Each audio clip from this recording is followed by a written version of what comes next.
सौरभ भाई प्लीज जय Jinendra. Start.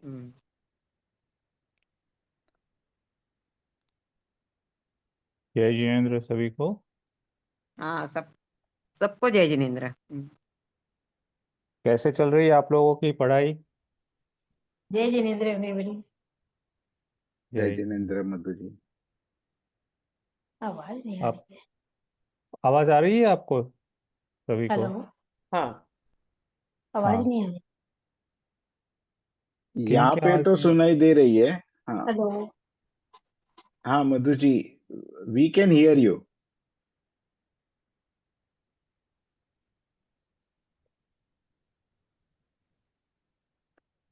Kavita ji, can you hear अस?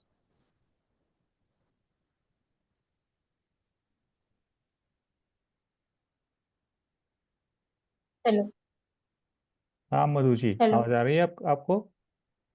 आवाज नहीं। अगर आप हेडफोन्स लगा रही है तो एक बार चेक कर लीजिए निकाल करके। हम्म,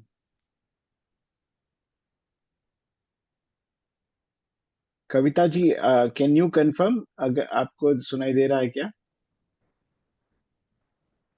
जी, मेरे को सुनाई दे रहा है ओके ओके। शायद।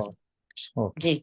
हाँ, तो hopefully Madhu ji, when she joins again, hope they will be able to hear. Okay. ठीक ठीक है। आम, आप लोगों का वितराग विज्ञान भाग 1 और 2 समाप्त हुआ, ऐसा मेरे ध्यान में आ रहा है।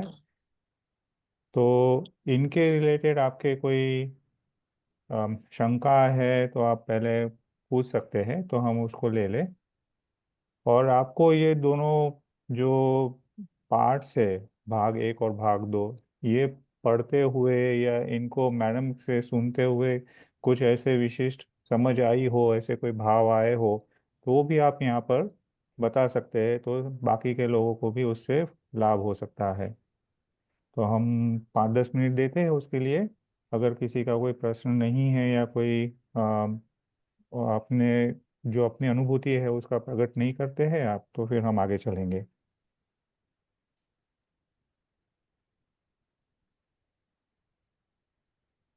कैसे लग रहा है आपको अभी तक की आपकी जो यात्रा है उसमें?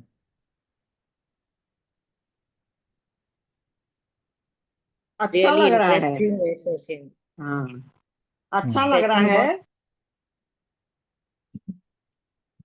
मैं बारी बारी से आपके नाम बुला देता हूँ फिर। तो मृदुला जी, आप कुछ कह रहे थे?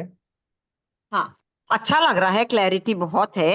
हम्म। ऐसे हम लोग बहुत डीप नहीं गए हुए हैं, हम्म। लेकिन जो समझ में आ रहा है वो बहुत अच्छा लग रहा है। बहुत अच्छे। तो जब हम्म। आप ये कहते हो कि अच्छा लग रहा है, तो वो आपको क्या लाभ दिलाता है? जैसे हम कहते हैं ना कि कोई कोई चीज़ हमको पसंद आती है, वो अच्छी लगती है, तो उससे हमको कुछ अंदर में भी कुछ ऐसे महसूस होता है कि ये हमारे लिए बहुत लाभदायी है, तो ऐसा कुछ होता हाँ, है। अवेयरनेस अवेयरनेस जरूर आया है। तो बहुत अच्छे। आ, अपने एक्शंस में और डे टू डे लाइफ में जो चीज हम्म। अप्लाई कर पाते हैं वो जरूर से कर रहे हैं। बहुत अच्छे, बहुत अच्छे। आपको साधुवाद है। Thank you, same to you. आपको भी हाँ। बहुत बहुत धन्यवाद जी। अब मैं नम्रता जी से पूछूंगा, आप भी अपना कुछ अनुभव बताइए। Yes sir. पहले खाली इसको धर्म के हिसाब से सोचते थे, हम्म। और अब लग रहा है कि ये एक्चुअली मतलब it's more of science hmm. Applied in, मतलब धर्म ही पूरा साइंटिफिकली बनाया, क्रिएट किया हुआ है, मतलब अपने। बताया गया है।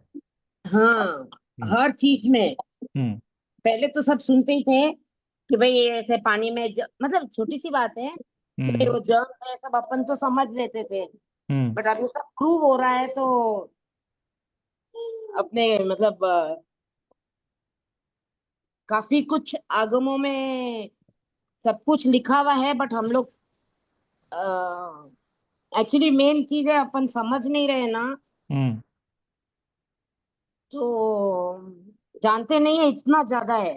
मतलब चेन्नई में आप विश्वास नहीं करेंगे, कई ऐसे जैन मतलब फैमिलीज भी हैं, अगर उनके बच्चों की तबीयत खराब होती है ना, तो दे go to a Muslim mask और वो एक झाड़ा में ठीक करते हैं। मतलब बहुत दस्ते हो गई है, और अपन के इसमें भी ये सब है, बट मतलब बाहर इतना उसके बारे में प्रचलन नहीं है, तो अपन नहीं समझ पाते थे।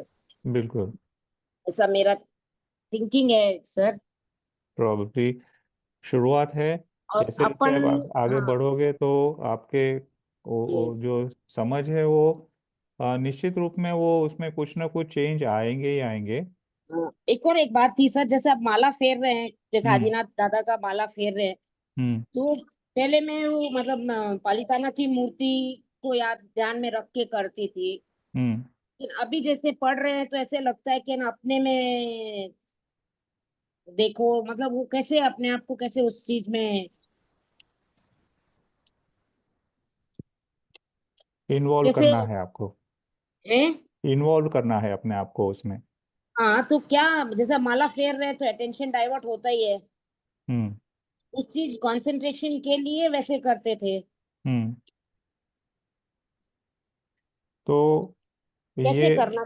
ये जो आपका प्रश्न है ना, हाँ मैं, यही आपके ये 5 साल का पूरा सिलसिला उसी प्रश्न का उत्तर है कि हमको अभी तक जो हमारी समझ में आ रहा है कि हम ये जो भी रीतियाँ बताई गई है, जो भी रिचुअल्स बताए गए हैं, उन रिचुअल्स को तो हम जान भी लेते हैं और उसमें शायद अपना इन्वॉल्वमेंट भी कर देते हैं। पर उस रिचुअल्स के पीछे उन पूर्वाचार्यों का कहिए या जो केवली भगवान है, जो तीर्थंकर भगवान है, उनकी क्या मनोकामना रही होगी या क्या उनका निर्देश रहा होगा, उसके ऊपर में जब हम थोड़ा सा ध्यान डालेंगे तो वो रिचुअल्स के लेकर के भी हमारे बहुत सारी डाउट्स क्लियर हो जाते हैं। जैसे हम ये कहते हैं कि हमको ध्यान करना है। अब जैसे आदिनाथ भगवान का ध्यान करना है, ठीक है, अब आदिनाथ भगवान की आप नाम जप जाप करते हैं, तो आप आदिनाथ भगवान का को कभी देखे हैं आप? कभी नहीं ना सर। नहीं देखे हैं ना। तो आप कैसे मान ले कि जो आपके सामने प्रतिमा है ये आदिनाथ भगवान की प्रतिमा है? ये आपके श्रद्धा का विषय है, ठीक है। हाँ, ये श्रद्धा है कि ये इनको प्राण प्रतिष्ठा रूप में यहाँ प्रतिष्ठित किया गया है और बताया गया है कि ये इनके जो लांछन है, इनके जो मुद्राएं है, इनके शरीर पर जो कुछ भी साइंस है, वो सारी आदिनाथ भगवान के शरीर पर रही होगी, जिसका यहाँ पर एक इमेज बनाया है। अब हाँ, वास्तव में आपको जब आप आदिनाथ भगवान का नाम जाप करते हैं तो आदिनाथ भगवान आपसे उम्मीद नहीं करते कि आप उनका नाम जाप करें, क्योंकि आदिनाथ भगवान ऐसी कोई अम, व्यक्ति भी तो अपना जन्म मरण का चक्कर खत्म करके निकल गई। अब आप उनको कहाँ ढूंढोगे? सिद्ध भगवान की तरफ से देखे तो सिद्ध भगवान में किनके नाम होते हैं? किन्हीं के तो नाम नहीं है। तो नहीं कोई नहीं सर। नाम नाम नहीं है तो हम आदिनाथ भगवान का नाम स्मरण करते हैं, तो आदिनाथ भगवान हमसे क्या चाहते हैं कि आप मेरे निमित्त से अपने आप को जानिए। तो ध्यान करने का जो प्रयोग है वो कब होगा? जब हम स्वाध्याय करेंगे तब। बिना स्वाध्याय के अगर हम नाम जाप करें तो हमारे ध्यान में कुछ आएगा ही नहीं, है ना। जैसे आप अपनी जो ये ग्रैंड डॉटर है, ये ग्रैंड डॉटर को आप मान लीजिए कि कोई एक ऐसी चीज दिखाना चाहती है जो उन्होंने कभी देखी नहीं है। आप उनको वो फोटो दिखा करके बोल दो कि ये इसको ऐसे ही मान लो, ऐसे ही मान लो, तो उनके ध्यान में तो वो फोटो आएगा, वो चीज नहीं आएगी। वो चीज कब आएगी? जब वो चीज उसके हाथ में 3 डायमेंशनली आपने रख दी, तब उनके और तब भी उनको ये विश्वास नहीं होगा कि आपने जो बताया है वही ये चीज है। उनको कब विश्वास आएगा? जब उस चीज के हर एक लक्षण को, हर एक गुण को, हर एक अपेक्षा से वो जान पाए, जान करके उसका टेस्टिंग कर पाए, टेस्टिंग करके वो कंफर्मेशन ले पाए कि हाँ दादी ने जो कहा था वो यही चीज है, अब ये चीज मेरे मानने में आ रही है। वैसे ही भगवान हमको आत्मा का दर्शन करवाना चाहते हैं। इसीलिए उन्होंने हमको आत्मा के अनेकों लक्षण बताए, अनेकों शक्तियां बताई। पर अब वो ऐसी चीज है कि वो उनके भी अपने अनुभव की बात है, आपके भी अपने अनुभव की बात है। तो वो ऐसी तो कोई चीज नहीं है कि वो आपके हाथ में रख दे जिससे आपको ये अनुभव हो जाए और आपका ये कंफर्मेशन हो जाए कि हाँ यही आत्मा है। तो वो कैसे होगा? उसी के लिए तो स्वाध्याय है कि पहले तो हम ये जाने कि हम क्या नहीं है। जो नहीं है उसको जब डिस्कार्ड करेंगे तो जो होगा वो सामने आएगा। तो जब वो जो नहीं है उसको हम जब ध्यान में डिस्कार्ड करते हैं तो हमारा ध्यान जो है उसकी ओर आगे बढ़ता है। तो जैसे कि मान लीजिए कि मैं एक उदाहरण देना चाहूंगा कि हम कोई मेरा ज्यादातर उदाहरण भोजन के रिलेटेड होता है क्योंकि वो हमारी दैनिक प्रक्रियाएं है। तो आपने जैसे कोई स्वादिष्ट चीज खाई, तो वो जो स्वादिष्ट चीज जो आपके मुख में गई और आपसे आपने उसका आनंद लिया, आपको वो आनंद अभी उस चीज से लग रहा है कि ये खाना खाया, इसमें ये जो व्यंजन था, ये जो रेसिपी थी या ये जो प्रोडक्ट था, उससे मुझे अच्छा लगा। अब आप कोई आपसे ये कहे कि भाई ये चीज में अगर आपको खुशी देने की शक्ति होती तो ये आपको 24 घंटे शक्ति ये खुशी कर दे सकती थी। अब आपको जब पेट में दर्द है, कोई आपको बीमारी है, बुखार आ रहा है, तब वही चीज आपको आनंद नहीं दे सकती है। इसका मतलब है कि वो चीज में आनंद नहीं है। तो अब आपको वो समझना है कि वो आनंद उसमें नहीं है तो कहाँ है। तो आप जब उस चीज को खाते हैं ना, तो जो आपको उसमें जो आनंद आ रहा है ना, उस आनंद का अनुभव करो, उस चीज का अनुभव मत करो। अपने ध्यान में से वो चीज को हटा दो और उस आनंद को अनुभव करो जो आपको अनुभव में आ रहा है, जिसका कोई निमित्त तो जरूर है लेकिन जिसका कोई कारण नहीं है। तो वो जब आपके ध्यान में आएगा तो आपके ध्यान में आएगा कि हाँ ये चीज में तो कोई इतनी शक्ति नहीं है कि मुझे आनंद दे सके। मैं जो आनंद का अनुभव करने वाला हूं ना, उसी में ये कैपेसिटी है कि उस आनंद का अनुभव कर पाए। और वो जो है वो मेरा अपना स्वरूप है।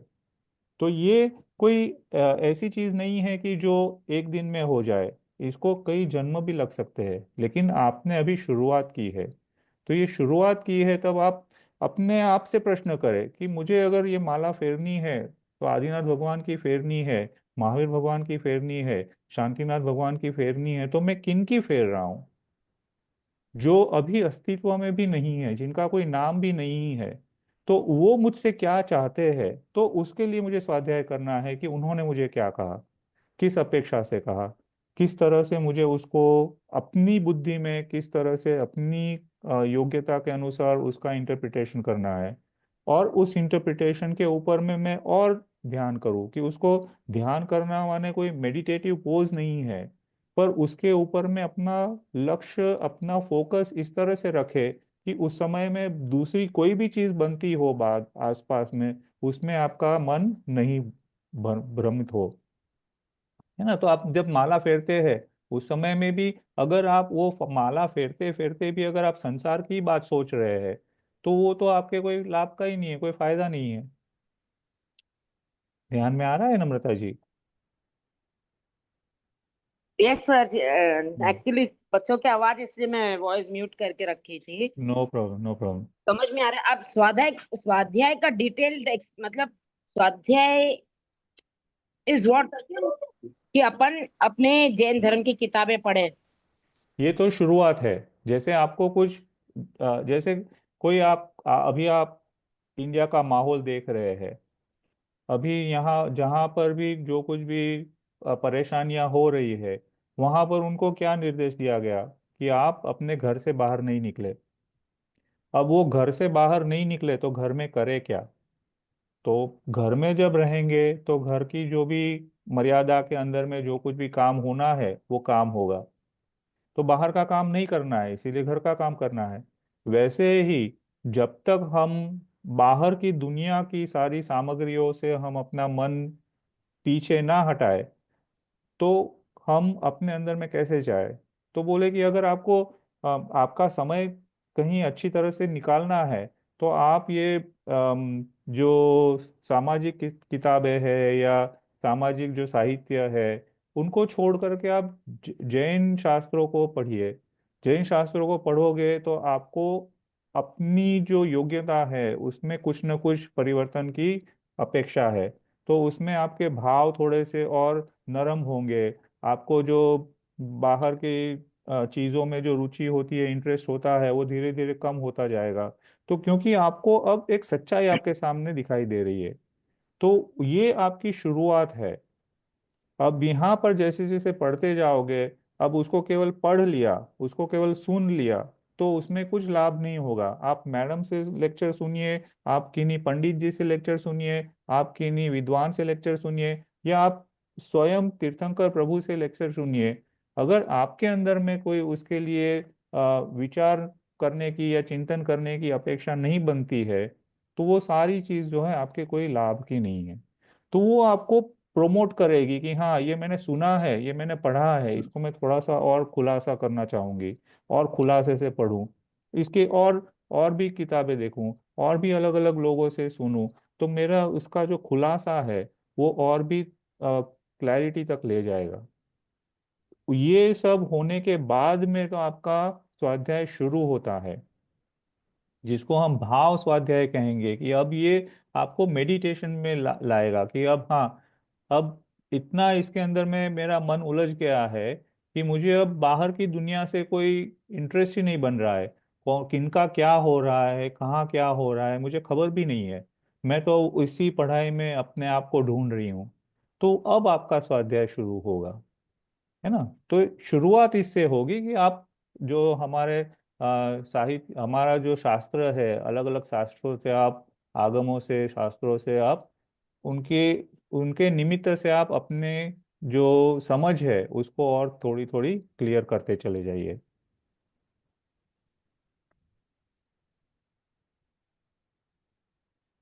आवाज ठीक है। बेसिकली दैट पहले हम मूर्ति को देख के जो बोलते थे, करते थे और हम्म। फोकस करते थे मूर्ति पे। हम्म। अब है कि we have to see into ourselves कि मैं उनके जैसे अपने आप को कैसे ट्रांसफॉर्म करूं। बिल्कुल बिल्कुल।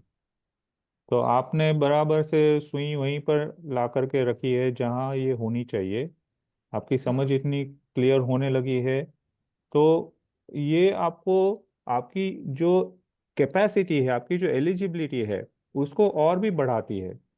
जैसे ये जो ट्रांसफॉर्मेशन होता है ना, ये ओवरनाइट ट्रांसफॉर्मेशन नहीं है। हम अनादिकाल से अपने शरीर को या अपनी जो पोजेशंस है उनको लेकर के ही इतने आ, मोह मोह में जकड़े हुए हैं कि ये ट्रांसफॉर्मेशन होना आसान नहीं है। हमको कोई बता दे कि आप ऐसा करो तो हम करने के लिए तो रेडी हो जाते हैं, लेकिन वो सोचने के लिए, उसका अनुभव करने के लिए हमको थोड़ा सा वक्त लगता है। तो ये एक आपकी शुरुआत बहुत अच्छी है, और उसी दिशा में अगर आप बढ़ते हो, तो ये जो यहाँ पर जो हमको पढ़ने मिलता है ना, उसमें हमको एक ऐसी ट्रेनिंग मिल रही है जो हमारे आज तक के जो भी संस्कार है उनको चैलेंज करने की टेक्निक मिल रही है, ट्रेनिंग मिल रही है। वो ये नहीं कह रही है कि आपके संस्कारों को हम नष्ट कर देंगे, आपको हम मोक्ष का रास्ता बता देंगे, आप ये ट्रेनिंग लेकर के आप सीधे मोक्ष में पहुंच जाओगे, ऐसी बात नहीं है। लेकिन आपका जो एग्जिस्टेंस है उसमें आपके जो संस्कार है, उन संस्कारों को आप क्वेश्चन करोगे। और जब वो क्वेश्चन करोगे, तो जैसे आपने कहा कि अभी तक तो मैं मंदिर में जाती हूँ तो मूर्ति प्रतिमा जी को देख करके, उनके वंदन करके, उनको पूजन करके उन्हीं का स्मरण करती हूँ। अब मुझे ध्यान में आया कि मुझे तो उनमें से भी अपना स्मरण ढूंढना है, अपनी आइडेंटिटी ढूंढनी है, अपनी मंजिल ढूंढनी है। तो ये आपकी एक बहुत नेक शुरुआत है जी धन्यवाद। है ना। तो आगे बढ़ते हैं। कविता जी, आप कुछ कहना चाहेंगे? अभी तक की जर्नी कैसे रही आपकी?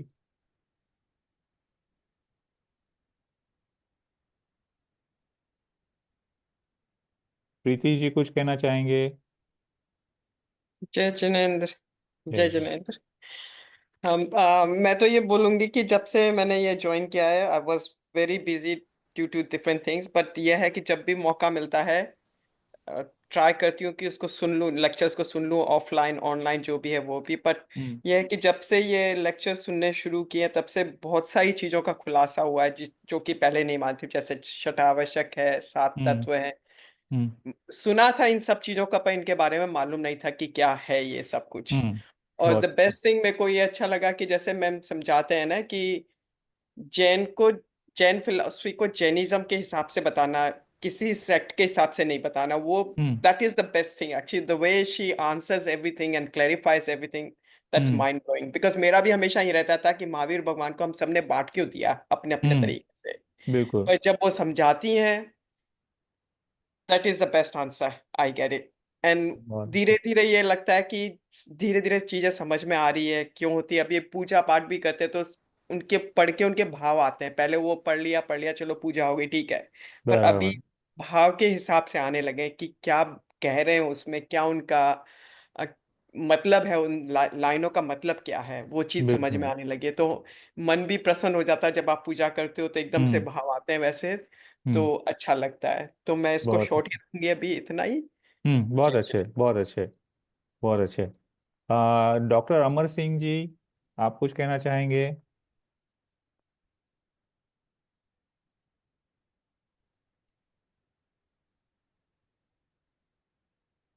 ओके, तो हम लोग अब आगे बढ़ते हैं। आ, मेरे को एक क्वेश्चन हाँ था। बिल्कुल पूछिए। आ, हाँ जी। हाँ अभी अपन थोड़ा संसार से हटने की कोशिश कर रहे हैं, हम्म लेकिन ये अभी जो इतना सब चल रहा है, हम्म ऑपरेशन सिंदूर हम्म या अपने हेल्थ इश्यूज जो हम्म बीच में बहुत आ जाता है, हम्म उनसे कैसे अपने आप को, जैसे हेल्थ इश्यूज है हम्म वो इन्वॉल्व होता रहता है मेरे इसमें, तो हम्म उससे मैं अपने आप को कैसे, मैं जरूर अपने को बोलती I am not a body, I am a soul. Hmm मैंने I try to bear up with things nowadays, hmm लेकिन फिर भी इतना नहीं हो पाता है। ऑन हम्म एंड ऑफ बीच में रिमाइंडर्स, थोड़ा सा फॉरगेटफुलनेस हो हम्म जाता है। तो हम्म और क्या स्पेशल आप शेयर करना चाहेंगे हम्म कि हम अपने आप को थोड़ा डिटैच रखें, और ये हम्म अभी चल रहा है इतना करंट हम्म सिंदूर, ऑपरेशन सिंदूर, तो हम्म। वो भी उसमें कितना इन्वॉल्व होना चाहिए हमने, या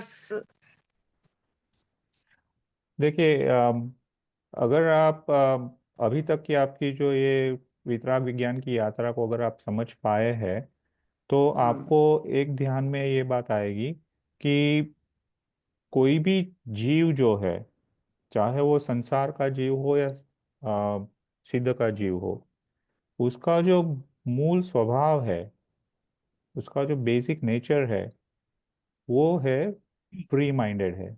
उसमें कोई किसी प्रकार की आकुलता या किसी प्रकार का कोई क्या कहते हैं कि कोई विरोधी भाव नहीं है।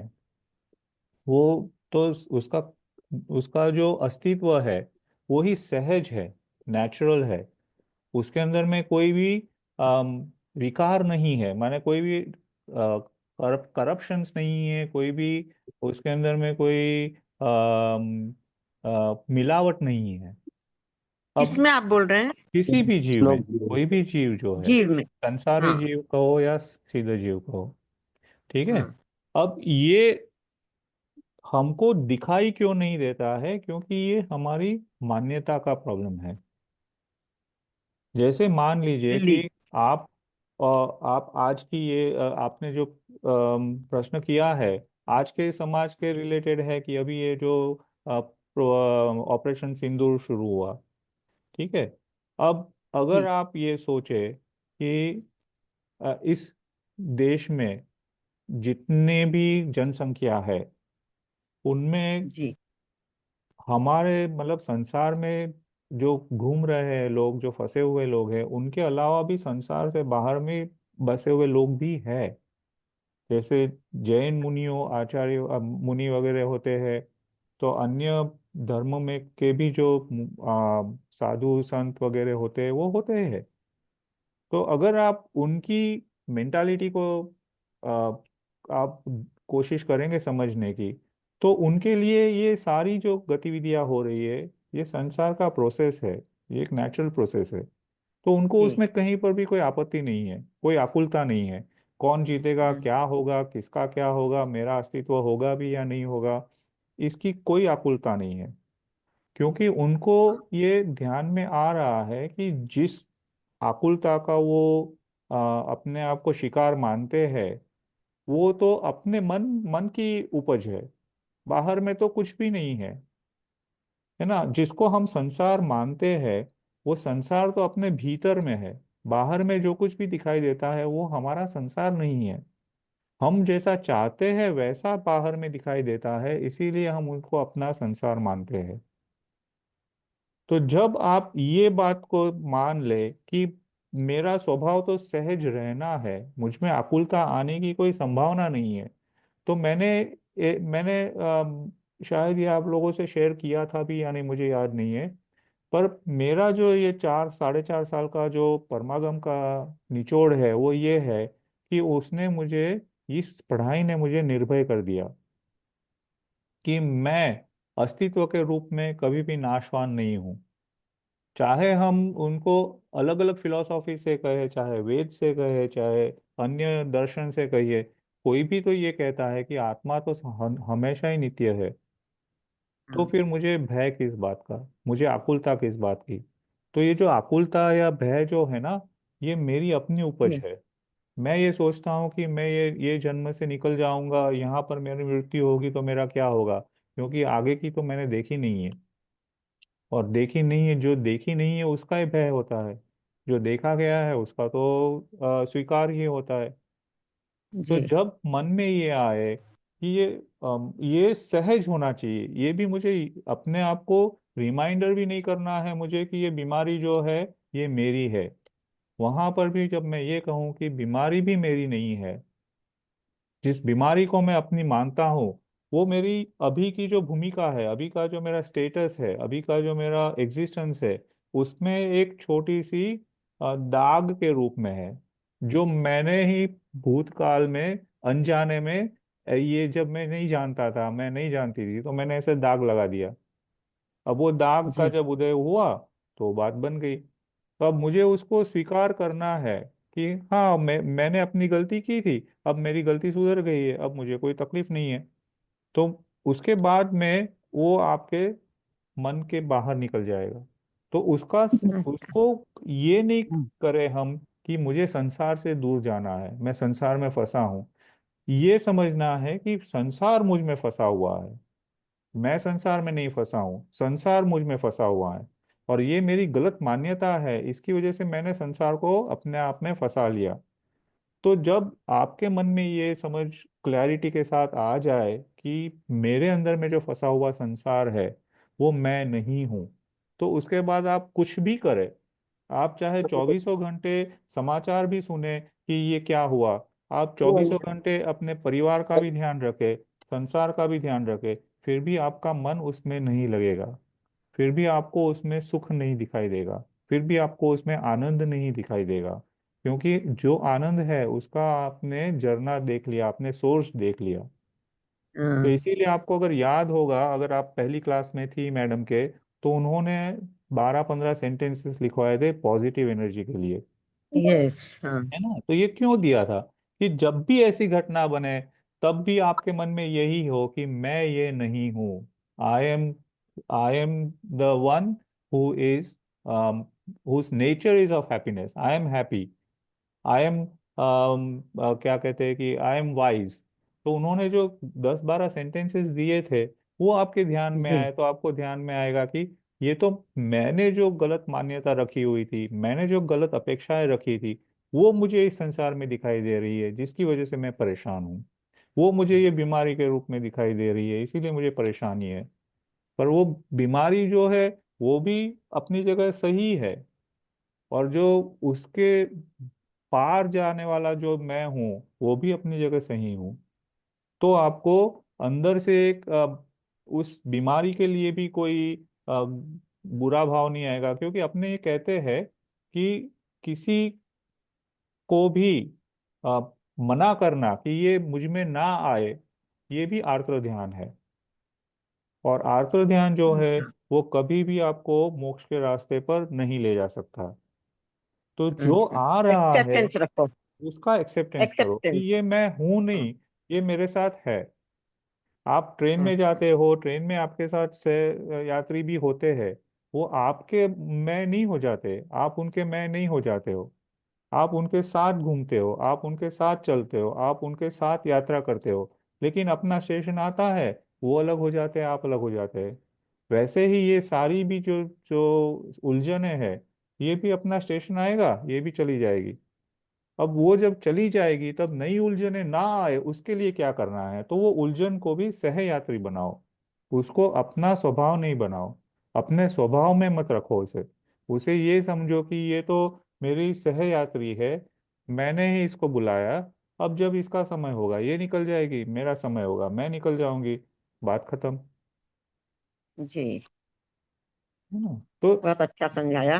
ये आपको परमागम में ये आपका दृष्टिकोण बनेगा जब आप इसके। जी। और इसीलिए मैं आज थोड़ा सा ज्यादा वक्त इसीलिए ले रहा हूँ कि ये जो जो ये जो जर्नी है ना आपकी, ये इतनी सोच समझ करके बनाई गई है कि अगर आप नई चीजों का इंतजार करोगे और नई चीजों से अपने आप को लाभान्वित करोगे, या अभी आपका एक्साइटमेंट होगा कि चलो कल क्लास रहेगी मैडम की, ये सुनने मिलेगा वो सुनने मिलेगा, और पुरानी बातों पर अगर आपका चिंतन नहीं होगा, तो वो नई बातें आपको पचना थोड़ी सी मुश्किल हो जाएगी।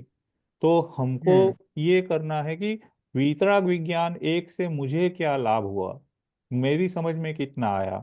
अगर वो मेरी समझ में केवल कानों से आया है, आंखों से आया है, तो अभी भी मुझे बहुत मेहनत करनी है। पर उतना आया, ये भी बहुत बड़ी बात है। तो अब मैं यहाँ से शुरू करूँ कि ये जो मेरी समझ में आया है उसको मैं अप्लाई करूँ अपने जो भी काम कर रहे हैं। आप अगर मान लीजिए कि कहीं आपका कोई व्यापार है, या आपका कोई प्रोफेशन है, या आपकी जो कोई सामाजिक जिम्मेदारी है, परिवार की जिम्मेदारी है, उनको निभाते निभाते इनको आप प्रैक्टिस करें, इनका अनुभव करें जी। कि क्या मैं इस परिस्थिति में स्वीकार का भाव रखती हूँ या नहीं। क्या मेरे अंदर में इस परिस्थिति को मेरे अनुरूप हो ऐसी अपेक्षा बनती है? अगर वो बनती है तो अभी मुझे और मेहनत करनी होगी। अगर वो बात मेरे दिन में आती है, हाँ भाई जो है सो है, अब जिसको जैसा है उसको मैंने वैसे स्वीकार कर लिया, तो वो बात मेरे दिमाग में आई थी और दूसरे मिनट में वो चली भी गई। पर अगर उसको मैं वो नहीं कर पाती हूँ, तो मुझे अभी और थोड़ा सा ये वितराग विज्ञान को अच्छे से समझना होगा। क्योंकि जी। यहाँ पर जो आपको बताया जा रहा है ना, ये जो आगे सेकंड थर्ड फोर्थ ईयर में जब जाओगे, तो उसका पूरा विस्तार से खुलासा होगा। अगर आज आपके समझ में वो बात नहीं आएगी, तो जब खुलासा होगा ना, तो आपको और भी मुश्किल लगेगा कि इसमें से मुझे क्या समझना है ना? पहले तो हमारा ये होता है जी। कि जब भी हमको ऐसी कोई समझ आती है ना, तो पहला प्रश्न हमारे मन में होता है, तो क्या अभी तक जो हम समझे वो गलत है क्या? क्या अभी तक हम जो कर रहे थे वो गलत है क्या? अगर ये गलत है और यही सही है, तो मुझे फटाक से अपने आप को बदलना है और उस गलत को सही कर देना है। ये अपना सहज स्वभाव है। कोई भी आप जी। जैसे पढ़ाई भी करते थे, स्कूल में भी जाते थे, आपके एग्जाम्स होती थी, तो आपके कोई एक क्वेश्चन पेपर में कहीं पर आपके कोई आंसर गलत हो जाते थे, तो आपको तुरंत में ये ध्यान आता था कि चलो ये गलती हुआ है, मुझे इसको तुरंत ही सुधार देना है। अब ये जो है, ये एक एक्सरसाइज ऐसी है जिसमें आपका उपयोग नहीं रखता। वो आपकी इच्छा होती है कि मुझे अच्छा दिखना है या अच्छा करना है, या मुझे मैं इसको सुधार दूं, तो मैं अपने आप अपनी नज़र में भी मैं ये कर सकती हूँ, अपने आप को भी मैं दूसरों की नज़र में भी मैं अपने आप को क्या कहते हैं कि सयाना बता सकते हैं। अब ये जब ये उपयोग नहीं लगता है, तो फिर वो जो गलतियां है ना, वो एक तरह की गलती बंद होकर के दूसरी तरह की गलती शुरू हो जाती है। जैसे अभी यहाँ हम्म। पर बात हुई थी कि वो जो दस्त हुए तो लोग मस्जिदों में जाकर के ट्रीटमेंट लेने लगे। अब अपने मन में ये बात आती है, बिल्कुल आए, कोई प्रॉब्लम नहीं है, क्योंकि हम देख रहे हैं। लेकिन क्या हमको कहीं पर भी किसी भी कोने में अपने धर्म को उनके धर्म से ज्यादा बड़ा दिखाना है या उनको अपने धर्म से कमजोर दिखाना है, तो हम ये समझ ले कि केवल ज्ञान में तो ये सारी चीजें आती है। केवल ज्ञान में तो कोई मुसलमान नहीं है, केवल ज्ञान में तो कोई हिंदू नहीं है, केवल ज्ञान में तो कोई जैन नहीं है ना। तो जब मेरे मन में ये विचार भी आया कि मेरा इतना उत्कृष्ट धर्म छोड़ करके मेरे धर्म के जो अनुयायी है वो दूसरे धर्म के प्रति आकर्षित हो रहे हैं, तो ये मुझे ये बता रहा है कि मेरा केवल ज्ञान अभी बहुत दूर है। क्योंकि मुझे यहाँ पर एक भेद दिख रहा है कि धर्म जो है वो मनुष्य है, धर्म जो है वो जीव है, धर्म जो है वो अवस्थाएं है, उसको किसी भी फिलॉसफी से कोई लेना देना नहीं है। पर हर एक कम्युनिटी अपनी सोच को अपनी कम्युनिटी में ले जाना चाहती है ताकि उनके अंदर में कोई प्रकार का कंफ्यूजन ना हो, कोई प्रकार की दिक्कतें ना हो, कोई प्रकार के विपरीत एक्टिविटीज ना हो। इसीलिए वो उस तरह से बताया जाता है। लेकिन हम जब अस्तित्व को देखते हैं, एग्जिस्टेंस को देखते हैं, तो एग्जिस्टेंस तो जो है वो आत्मा का है। वो किसी धर्म का नहीं है, किसी शरीर का नहीं है, किसी किसी संप्रदाय का नहीं है, किसी व्यवस्था का नहीं है। अब अस्तित्व तो आत्मा का है, अस्तित्व तो पुद्गल का है, अस्तित्व तो धर्मास्तिकाय का है, अधर्मास्तिकाय का है। बाकी सारी व्यवस्थाएं जो है वो इनके कॉम्बिनेशन में हुई है। और जब ये बात आपके ध्यान में आए तो आपको ये अंदर में महसूस होए कि मैं किस बात को लेकर के अपना समय बिगाड़ रही हूँ, है ना। और जब हम आप एक एक बात नोट करेंगे, मैडम अक्सर ये कहती है कि 48 मिनट्स के अंदर में आपका ध्यान आपको केवल ज्ञानी बनाने के लिए काफी है ना। 48 मिनट्स माने आप और मैं ये मान लीजिए कि हमने कितने ही जन्मों के चक्कर लगाए हैं, तो आज हमको 48 मिनट्स बैठ करके कोई स्वाध्याय का भाव भी हो रहा है ना। कितने जन्मों तक हमने क्या कुछ नहीं किया होगा, यही सारे झंझटों में पड़े रहेंगे। हमने शेर की पर्याय भी की, गीदड़ की पर्याय भी की, आप नाम लीजिए वो सारी पर्याय की, और हमने क्या क्या नहीं किया। उसके बावजूद भी आज मैं और आप लोग यहाँ पर बैठ करके अपने अस्तित्व की बात कर रहे हैं, और जो ये दुख का जो हमारा संसार है उसको तोड़ने की बात कर रहे हैं। तो सोचिए कि ये कितनी बेशकीमती ये समय है हमारे पास। ये जो पल है ये कब खत्म हो जाएगा हमको पता नहीं है, और जब खत्म हो जाएगा तो वापस ऐसा अवसर हमको कितने ही ऐसे जन्मों के बाद मिलेगा पता नहीं है। तो हम कहाँ ऐसी सारी उलझनों में उलझे हैं। तो हमको आगम भी ये कहता है कि भगवान महावीर ने गौतम प्रभु को भी यही कहा कि एक समय का भी प्रमाद मत करो। मतलब प्रमाद मत करो इसका मतलब ये नहीं कि आप किताब लेकर के बैठ जाओ, आप मंदिर में पूजा करने बैठ जाओ। एक समय भी अपने अस्तित्व को नहीं भूलो कि मैं जीव हूँ, और मैं जो जीव हूँ मेरा स्वभाव केवल ज्ञान दर्शन करने का है। और ज्ञान दर्शन भी किसका? अपने स्वयं का।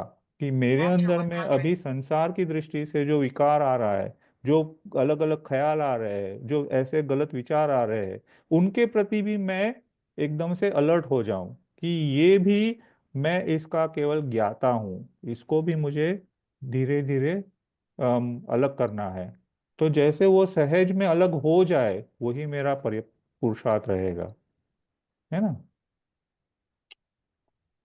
तो ये है कि जितना भी हम छोटा छोटा छोटा छोटा पुरुषार्थ करें, जैसे अपने घर घर की बात करते हैं तो घर में हम बहुत सारी चीजें करते हैं, तो कभी कोई टोक देता है कि ये इसको इस तरह से नहीं करना चाहिए था, इस तरह से करना चाहिए था।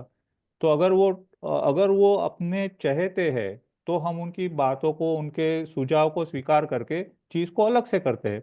और जब अलग से करते हैं तो हमारे भी ध्यान में आता है कि ये इसको अलग से किया तो हमको कुछ नया सीखने मिला, है ना। तो वैसे ही अब हमको भगवान के माध्यम से ये मौका मिला है कि जो हम कर रहे हैं उसमें थोड़ा सा परिवर्तन करके देखें। छोटी छोटी चीज, जैसे आप माला फेरते हैं तो माला फेरने से पहले आप निर्णय करें कि मुझे ये माला क्यों फेरनी है। तो उसके साथ में जो कुछ भी आएगा उसको मैं कचरे के रूप में स्वीकार कर लेती हूँ। वो कचरा है, वो कचरा निकल जाएगा। जो शुद्ध स्वरूप मेरा है वो तो कहीं जाने वाला नहीं है।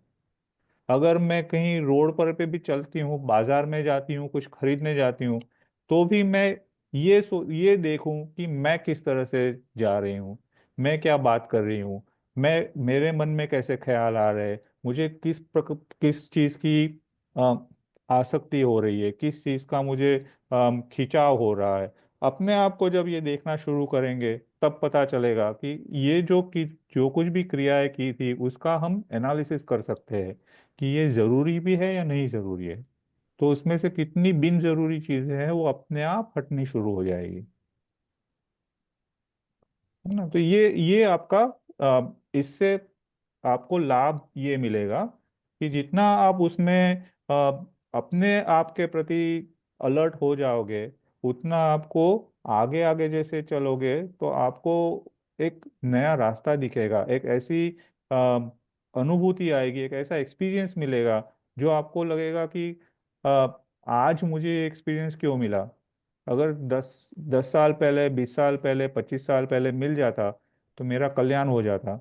ऐसे एक्सपीरियंसेस मिलेंगे आपको। लेकिन भगवान भी ये कहते हैं कि आपका काल आज का है, इसीलिए वो आज हुआ है। अब जब हुआ है तो उसको स्वीकार लो और उसी के अंदर में ही तन्मय हो जाओ। आप जैसे सॉरी सर, हम्म। फिर आप लोग सब माला फेरते हैं, हम्म। करते हो, फिर आप क्या चीज को ध्यान में रखते, आप लोग क्या चीज देखिए, किसको पापा ध्यान में रखना है। क्या मैं एक कोई बात नहीं, कोई बात नहीं।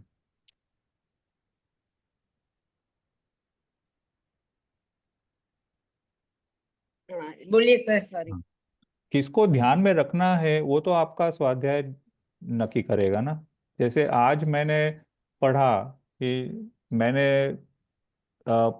माला जपने से पहले भी मुझे एक अ, उसकी एक क्या कहते हैं कि बैकग्राउंड भी रेडी करना होगा, उसका भी एक ग्राउंड वर्क भी रेडी करना होगा कि मुझे माला फेरनी है तो क्यों फेरनी है ना। मेरे भगवान के नाम स्मरण से भगवान का तो कोई भला नहीं होना है, उनका तो लेकिन भला हो ऐसे अपने चुका है। कर्म कटते हैं। कर्म कब कटेंगे? अगर भगवान का नाम लेने से कर्म कटते थे तो भगवान के माता पिता का क्या हाल हुआ? वो तो पूरे जीवन भर उनका नाम लेते रहे।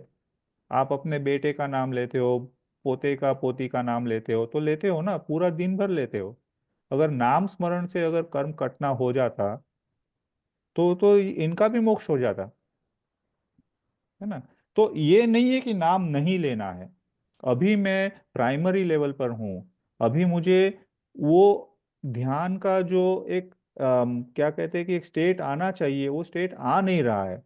तो उससे पहले मैं ये ट्रेनिंग लूं, तो ट्रेनिंग कैसे लूं? तो मैं नाम स्मरण करता हूँ। किन का नाम स्मरण करता हूँ? कि संसार के लोगों का नाम स्मरण नहीं कर रहा हूँ, जिन्होंने वो अवस्था को प्राप्त किया है उनका नाम स्मरण कर रहा हूँ। अब जैसे ही नाम स्मरण करता हूँ, जैसे मैंने कहा नमो महावीराय नमः, तो मेरे ध्यान में भगवान महावीर आए। तो भगवान महावीर कौन? जो देहधारी भगवान महावीर थे या जो चैतन्य स्वरूप भगवान महावीर थे? तो अगर भगवान महावीर देह स्वरूप आ रहे हैं तो अभी मुझे और कोशिश करनी होगी जानने की। अब मैं उनका चारित्र पढ़ता हूँ तो मुझे पता चला चारित्र में से कि उनको 3 ज्ञान जन्म से मिले थे। तो ये 3 ज्ञान मिलने पर मुझे अगर इतना सा ज्ञान मिलता है तो मेरा दिमाग 7वें आसमान पर पहुंच जाता है कि मुझे इतना कुछ आ गया। और यहाँ पर जिनको 3 ज्ञान जन्म से मिले हैं उनके अंदर में ऐसा कोई अहंकार भाव नहीं आ रहा है। तो माने मुझे अपने अहंकार को देखना है कि मुझे कुछ भी नहीं आ रहा है और मैं इतना अहंकार कर रहा हूँ। जिनको पूरा संसार, पूरा 3 लोक के हर जो भी द्रव्य है, उनकी हर पर्याय को वर्तमान, भूत और भविष्य का दिखाई दे रहा है, उनके अंदर में जन्म से भी कोई अहंकार नहीं था। मतलब अहंकार करना ठीक नहीं है।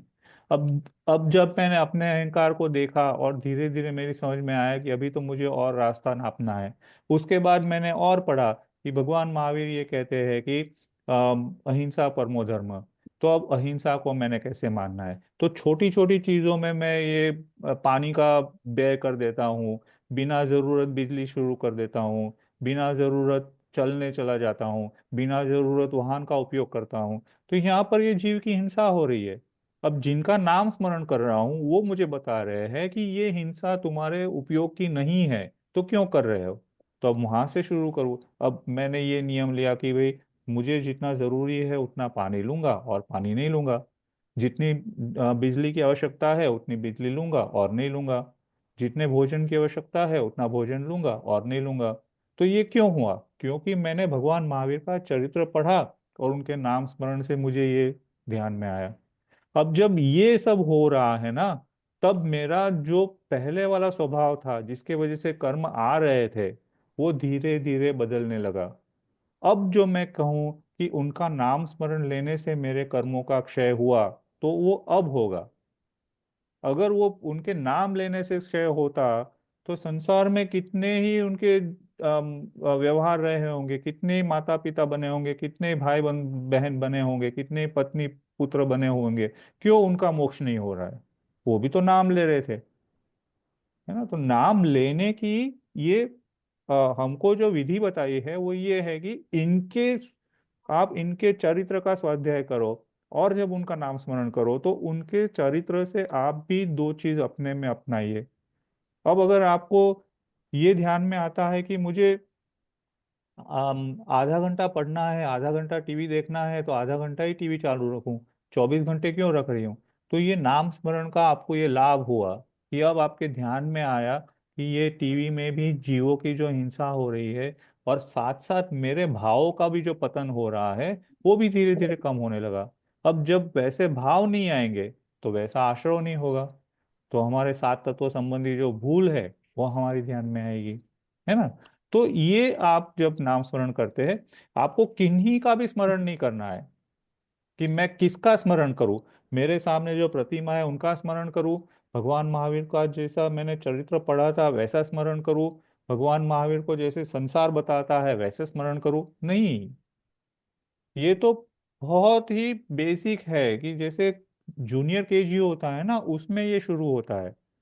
अब हम तो सीनियर केजी से आगे निकल गए हैं, तो हमको ये लाभ होगा कि जब हम उनका नाम स्मरण करते हैं तो हमको ध्यान में आता है कि ये 1 मिनट का नाम स्मरण मेरे 23 घंटे और जितनी मिनट तक मैंने इनका नाम स्मरण नहीं किया ना, उनमें भी मुझे वो घुमाता रहेगा कि ये भगवान महावीर के चरित्र में ये बात नहीं आ रही थी, तो मैं ये कैसे करूं? भगवान महावीर के इतने इतने विद्वत होने के बाद भी उनके ये नहीं किया, तो मैं ये कैसे कहूँ? तो आपका जो 23 घंटे का जो प्रोग्राम है ना, उसमें भी परिवर्तन आएगा। तो वो हमारे निमित्त है। हम हमको क्यों उनका चारित्र पढ़ने के लिए कह रहे हैं? वो तो कोई स्टोरी बुक्स नहीं है ना, वो तो कोई इतिहास नहीं है ना, वहां पर तो कोई बिब्लियोग्राफी नहीं है कि आप उनको पढ़ करके उनका नाम बड़ा कर दे कि आप मुझसे बात करें कि आपने कभी भगवान महावीर को जाना है, आपने कभी उनकी चारित्र को पढ़ा है, तो पढ़ लीजिए, बहुत सारी बहुत अच्छी अच्छी बातें आ रही है। तो वो बात नहीं है ना उसमें, किसी भी चारित्र में। हमारा जीवन भी हमारा चारित्र है। ये भी जब हमको समझ में आएगा ना, तो हमसे होने वाली सारी गलतियों पर हमारा ध्यान और भी तेजी से पड़ेगा। क्योंकि कोई जी भी जीव जो है, कोई भी मनुष्य जो है, अपना गलत चारित्र कभी भी सामने नहीं लाना चाहता है, चाहे वो हो तो भी, है ना? तो हमको ये मौका बताया गया है कि आप उस अच्छे चारित्र से अपनी पहचान बनाए और उस अच्छे चारित्र में स्थिर होंगे, तो आप भी केवल ज्ञान के लायक बनोगे। आप केवल ज्ञानी है, बस उसको आप आप रियलाइज करें। क्योंकि जीव मात्र की जो उसका स्वभाव है वो तो ज्ञान में ही है। तो जब आप ऐसा करोगे तो आपको किसी की भी अवलंबन की अपेक्षा नहीं बनेगी। जी, बहुत सुंदर करेंगे बताया सर। आपने। सौरभ जी, मेरा एक क्वेश्चन है। बिल्कुल मतलब क्वेश्चन क्या, मुझे क्लैरिफाई करना है एक चीज ना। बिल्कुल बिल्कुल। जैसे शास्त्रों में आता है बहुत बार कि जैसे हम लोग हमारे इतनी टाइम से हम लोगों को सम्यक दर्शन, सम्यक ज्ञान, हम अभी पंचम काल में है हम, राइट। हम्म तो शास्त्रों में कितनी बार आता है कि तत्वों का सही श्रद्धान होना बहुत जरूरी है, हम्म तभी सम्यक दृष्टि होते हैं। हम्म तो तत्वों का सही, तो हमने 7 तत्व पढ़े, राइट, उसका हम्म। समझ आया, मगर श्रद्धान का मतलब यहाँ पे एक्सपीरियंस लेंगे ना, जैसे कि फेथ। फेथ लेंगे कि नहीं, फेथ से कैसे होगा। जैसे श्रद्धान का मतलब, जैसे ना मैम ने भी वेडनेसडे क्लास में बताया था आत्मा का एग्जांपल लेके कि हम्म एक कि ये मेरी आत्मा है, जब तक वो श्रद्धान नहीं होगा, मतलब मुझे ऐसा लगता है कि जब तक खुद ही रियलाइजेशन नहीं होगी भगवान की प्रतिमा को देख के या अपने आप को देख के कि मैं जीव हूँ, हम्म मगर जो मेरा पर्याय है वो अलग है, तो हम्म ये श्रद्धान कहलाएगा। मतलब ऐसा हम्म मैसेज भी तो देना चाहिए ना, मतलब हम्म अंदर से। हम्म। तो वही, जब तक वो महसूस नहीं देगा तब तक हमें सही श्रद्धान नहीं हुआ, इसका मतलब यही हुआ। बिल्कुल ऐसे बिल्कुल। लेंगे। तो मैं आपको ये पूछूं कि आप अम, जब भी खाना बनाते हैं तो आपको क्या ये श्रद्धान है कि अगर आपने बिना किसी प्रोटेक्शन के उस जो भी गैस का बर्नर है उसको आपने छू लिया तो आप जलोगे नहीं, ऐसा श्रद्धान है? नहीं। नहीं है। तो आपको नहीं। श्रद्धान तो यही है कि वो गैस का चूल्हा है, उसके ऊपर में आप हाथ लगाओगे तो आप जलोगे ही, है करेक्ट। ना? किसी भी परिस्थिति में करेक्ट, आपको हाँ। नींद में से भी उठा करके ले आए, आप बेहोशी में से भी जाग करके आए और आप उस गैस के चूल्हे की तरफ गए तो भी आप यही सोचोगे कि ये गैस के चूल्हे को वैसे ही हाथ लगाया तो जलूंगी, है ना? अब दूसरी हम्म। बात, आप सांस लेती है सांस, आपको कभी भी ये अनुभव होता है कि मैं सांस ले रही हूँ? नेचुरल प्रोसेस है, हाँ, नेचुरल तो फिर प्रोसेस है। हाँ, लेकिन फिर भी श्रद्धा तो है ना, आपको नींद में से भी उठाए और पूछे कि आप सांस ले रहे, तो हाँ ले रही हूँ इसीलिए जिंदा हूँ, है ना? तो श्रद्धा बराबर। वो होती है जो आपके इंस्टिंक्टिव लेवल पे नहीं, उससे भी भीतर में जाए, हम्म। कि जहां पर आपको कोई कितना भी घुमा ले, किसी भी तरह से आपको फरेब भी कर दे, तब भी आप ये विश्वास करें कि नहीं बात तो यही है। वो श्रद्धा हुई। श्रद्धा मतलब ये नहीं कि मैंने उसको देख लिया, जान लिया, परख लिया तो मुझे पता चल गया कि हाँ ये ऐसा ही है, पर वो इतनी गहराई में चला जाए कि जैसे हम लोग नेचुरल प्रोसेसेस है, सांस लेना है वो नेचुरल प्रोसेस है, लेकिन कभी भी हम कॉन्शियसली उसको देखते नहीं है, कभी भी उसको कॉन्शियसली महसूस नहीं करते। कॉन्शियसली महसूस नहीं करते हुए भी हमारा श्रद्धा है कि सांस तो आ रही है ना? तो उसके हम अलग अलग साइंस भी बनाते हैं कि भाई जिंदा है, कोई चूंटी काटता है तो चूंटी लगती है तो लगता है कि हाँ जिंदा है, इसका मतलब सांस चल रही है। हमने ये कह दिया कि सांस लेते हो तब तक जिंदा हो, सांस लेना बंद कर दिया तो आप मर गए।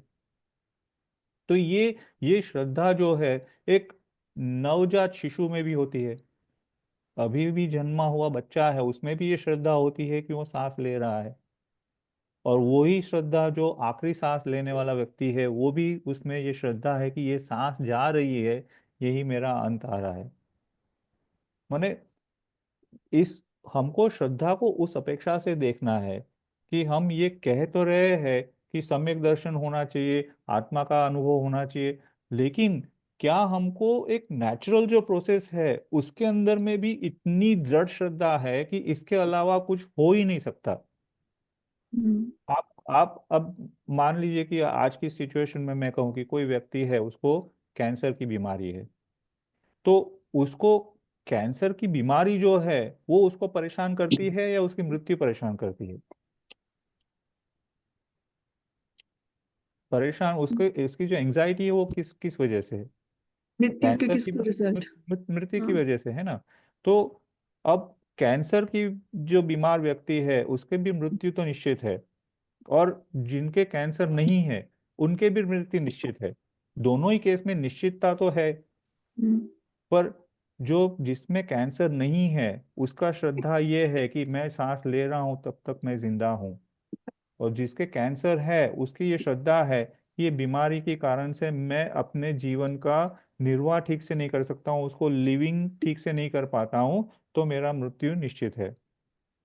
तो यहाँ पर एक डेफिनेटिव केस है, यहाँ पर एक प्रोबेबिलिटी केस है। तो जिसने, हालांकि दोनों ही डेफिनेटिव ही है, लेकिन एक डेफिनेटिव ऐसा है जो अभी उस डेफिनेटिव को मानने के लिए तैयार नहीं है। अभी वो यही कह रहा है कि मेरी मान्यता ये है कि मैं इमॉर्टल ही हूं, मैं मरने वाला नहीं हूं, है ना। हालांकि दोनों केस में बात तो वही हो रही है। तो इनकी श्रद्धा जो है ना, वो कुश्रद्धा है, मिथ्या श्रद्धा है, क्योंकि वो चाहता है कि वो जिए, और वो यहाँ ये जानता है कि उसकी चाह में कोई दम नहीं है। उसको स्वीकार करना है कि यही सच्चाई है, यही हकीकत है। तो वो श्रद्धा जो है वो और भी गहरी होती जाती है। तो हमको हर चीज में हमको ये जानना है, ये एक्सपीरियंस करना है, ये एग्जामिन करना है कि हमको अपने आप में कितनी श्रद्धा हो रही है ना। जैसे मान लीजिए कि आप कहीं पर बाजार में गए, कोई चीज खरीदने चले गए। अब वहां जाकर के पता चला कि उनके पास वो एक ही या दो ही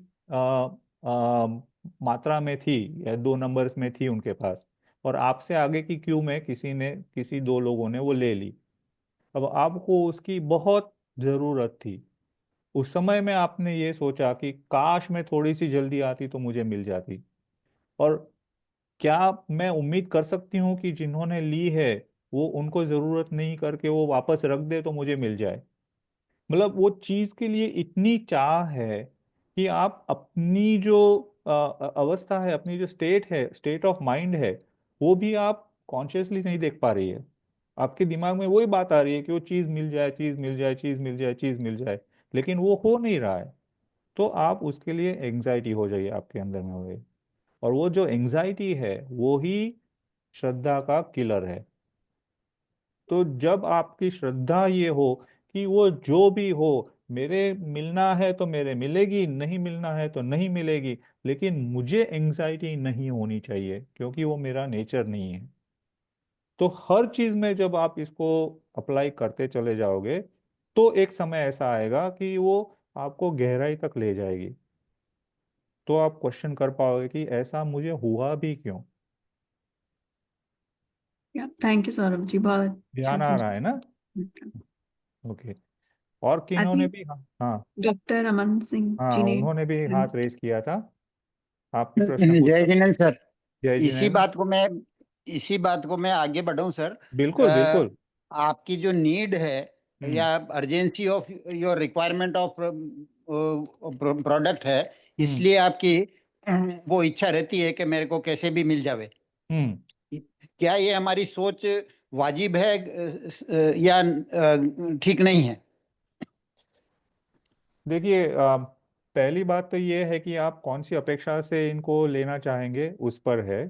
जैसे कि अ, अपने जो भी अ, समझ है ना जिनवाणी में, या अपने आगमों में जो भी समझ दी है ना, उनकी अपेक्षाएं बांधी जाती है। कि जी जैसे यहाँ पर आप ये कहे कि ये चीज अगर आपके नहीं मिलती, तो जी आपके कोई ऐसे जरूरी काम आता है जो वो अटक जाता है, तो आपको वो करना सहज है, वो विचार करना भी सहज है कि मुझे ये चीज मिल जाए तो अच्छा है।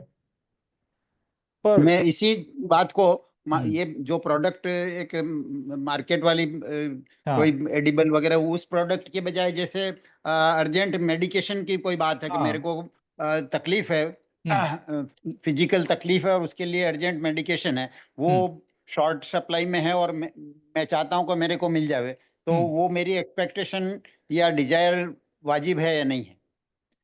आ, एक लोअर लेवल पर वो जी वाजिब है। जी पर हाँ, जैसे आप उसमें जैसे ये आपने बहुत अच्छा प्रश्न किया है।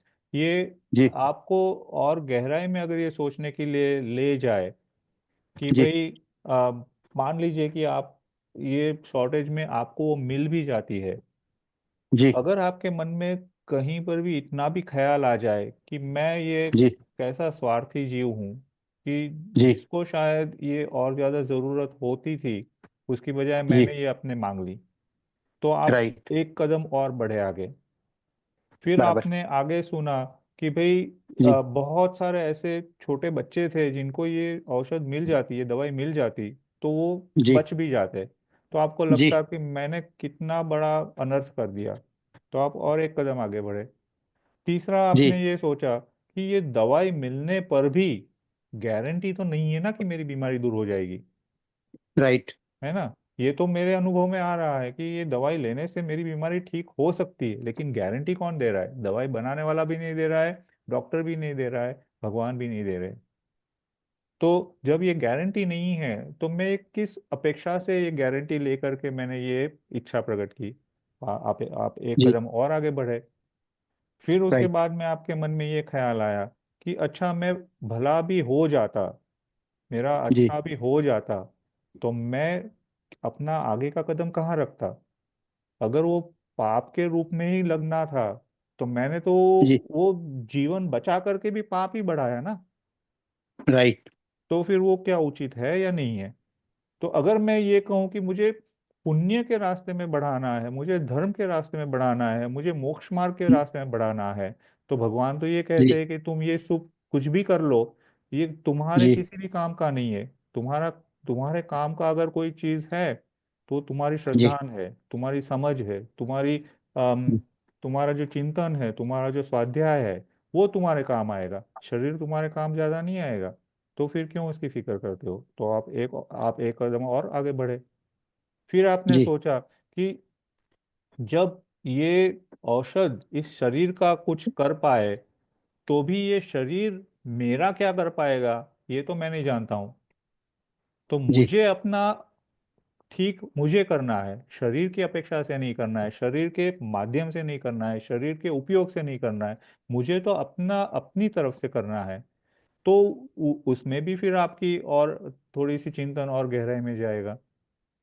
तो जैसे जैसे जी आपका वो चिंतन आगे जाएगा ना, वैसे इसी क्वेश्चन के अनेकों आंसर मिलेंगे आपको, अनेकों जी आंसर मिलेंगे। और कोई भी आंसर गलत भी नहीं है, और कोई भी आंसर सचोट भी नहीं है, जब तक आप उस जी एक आंसर पर पहुंच जाओ कि मैं जो हूँ वो कभी बीमार ही नहीं होता हूँ। मैं जो हूँ उसका उसका स्वभाव ही नहीं है बीमार होना। तो ये बाकी का सारा डिस्कशन तो व्यर्थ हो जाता जी है ना। वो अवस्था में जिस दिन आप पहुंच जाओगे, उस दिन आपको संसार की कोई भी चीज आपको प्रभावित नहीं कर पाएगी। और वो है सम्यक दर्शन का प्रभाव। कि सम्यक दर्शन, हम आप जैसे जैसे पढ़ेंगे आगे, मैडम ने भी कहीं बताया भी होगा कि जो 63 शलाका पुरुष है, जी उनमें उन्होंने राज्यों को भी संभाला है, और उन्होंने ना केवल राज्यों को, उन्होंने 6 खंडों को भी संभाला है। अब आप जी सोचिए कि मैं अपनी अपनी दृष्टि से मैं ये कहता हूँ कि मेरा तो अपना एक घर भी नहीं संभाले जाता है, और राइट यहाँ ये 6 खंडों की बात कर रहे हैं। तो उनको हम बराबर समृद्धि कैसे कह सकते हैं? कि जिनके तो आसपास में भी वही बात चल रही है कि किनका कैसे किया जाए, किनको कैसे कंट्रोल में लाया जाए, किनके साथ कैसा व्यवहार किया जाए। वो जिनके उस माहौल में जीते हुए भी उनका वो लक्ष्य बन गया है कि ये सब होते हुए भी मैं इनमें सम्मिलित हो नहीं सकता हूँ, क्योंकि ये मेरा स्वभाव नहीं है। राइट शरीर के रूप में मुझे जो कुछ भी होगा वो उस अवस्था के लिए होगा, पर वो अवस्था तो सब अनित्य है। वो अनित्य अवस्थाएं खत्म होती चली जाएगी। मैं कभी खत्म नहीं होने वाला हूँ। मैं तो उस अवस्था का भी ज्ञाता बन के रहूं, मैं भी उसका राइट दृष्टा बन के रहूं। तो वो जब होगा, जी तो आप इंद्र भी बनोगे, आप चक्रवर्ती भी बनोगे, आप वासुदेव भी बनोगे।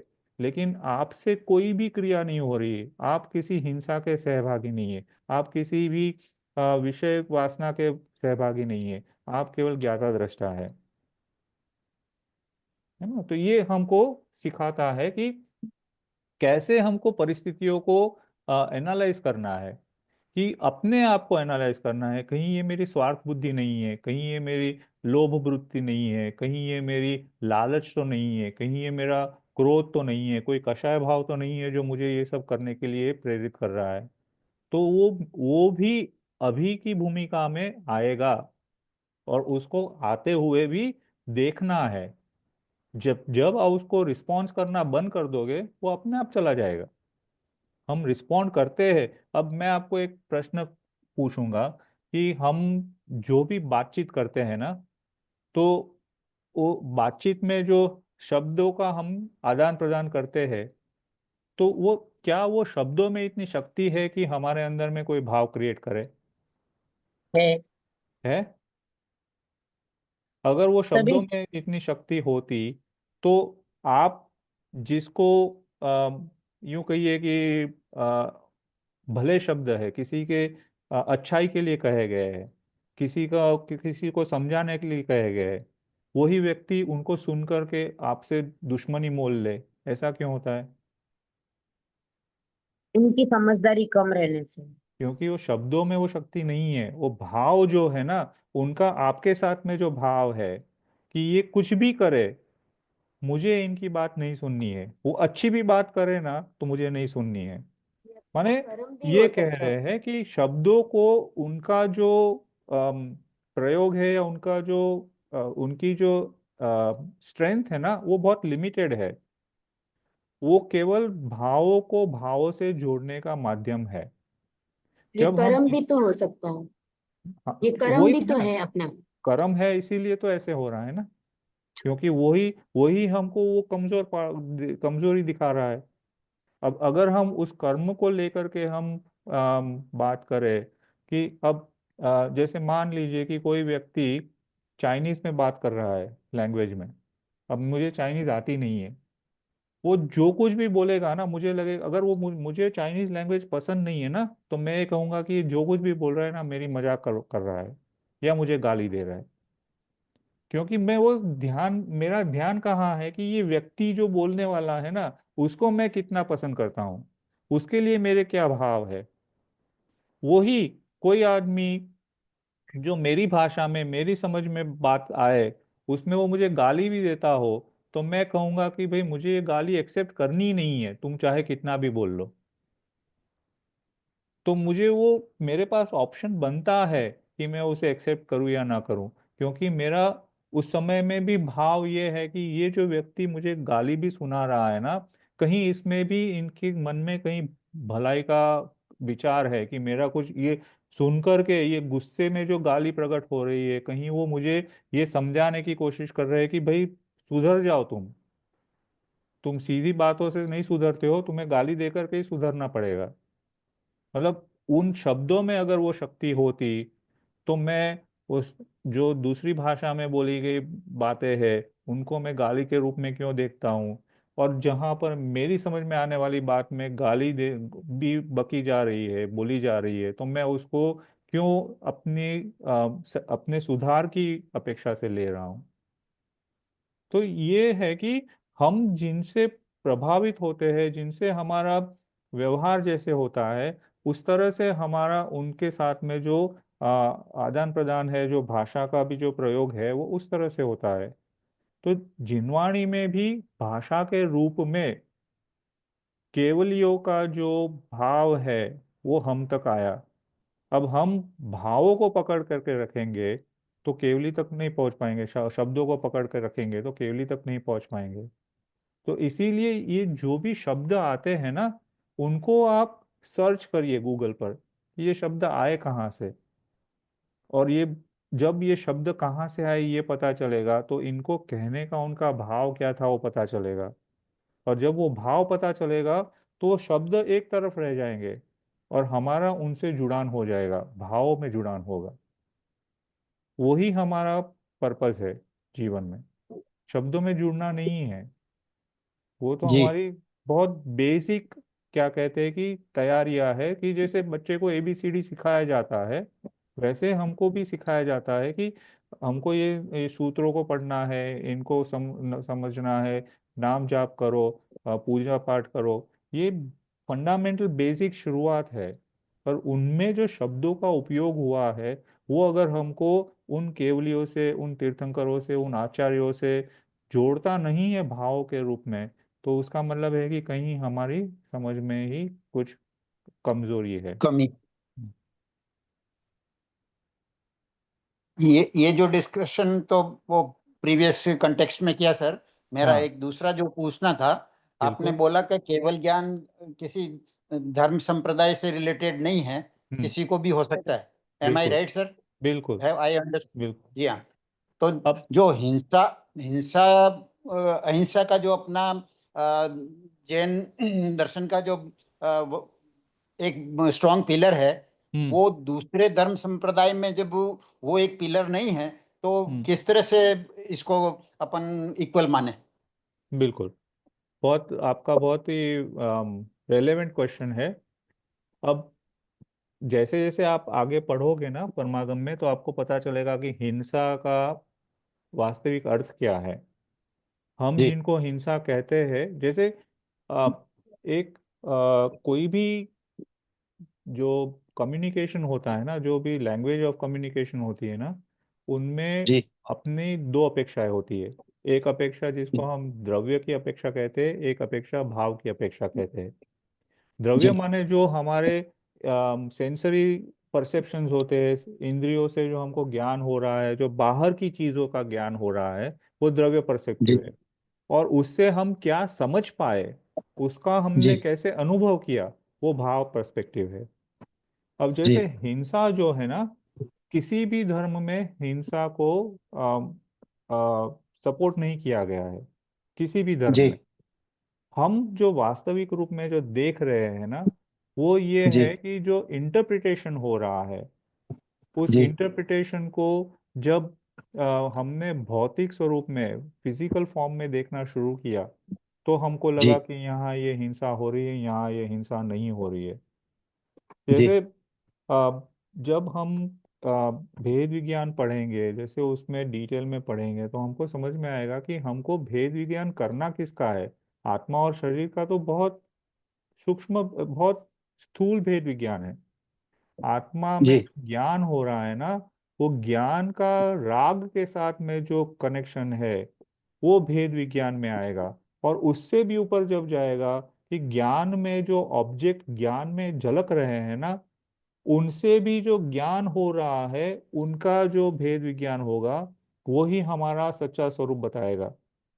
अब इतनी डेप्थ में फिलोसॉफीज ने सोचा है, इतनी डेप्थ में फिलोसॉफर्स ने भी सोचा है, इतनी डेप्थ में जो दर्शन, भारतीय दर्शन कहिए या अन्य दर्शन में भी आ रहा है, लेकिन उनका उतना खुलासा आज के समाज में नहीं हो रहा है। क्योंकि जी उनको जब बात एक एक लेवल से जब दूसरे लेवल पर जाएगी, एक पीढ़ी से दूसरी पीढ़ी पर जाएगी, तो हमारा जो किसी भी जीव का फंडामेंटल जो इश्यू होता है, वो सर्वाइवल का है, कि जी मैं जिंदा रहना चाहता हूँ, यही मेरा पुरुषार्थ है। और ये जो जी जिंदा रहने के लिए जितने भी बाधक तत्व है, जितनी भी हर्डल्स है, उन सबको मुझे जी दूर करना है। तो जहां जहां मैं उनको हर्डल देखता हूँ, वहां मैं उसको दूर करने की कोशिश करता हूँ। तो इस तरह से जब पीढ़ी दर पीढ़ी ये सर्वाइवल का जो इशू है, उसको जब ज़्यादा फोर्स एनफोर्स कर दिया गया, ज़्यादा उसको ग्लोरीफाई कर दिया गया, ज़्यादा उसको एक्सपोज कर दिया गया, तो बाकी सारी चीज़ें जो है वहाँ से छूटने लगती है।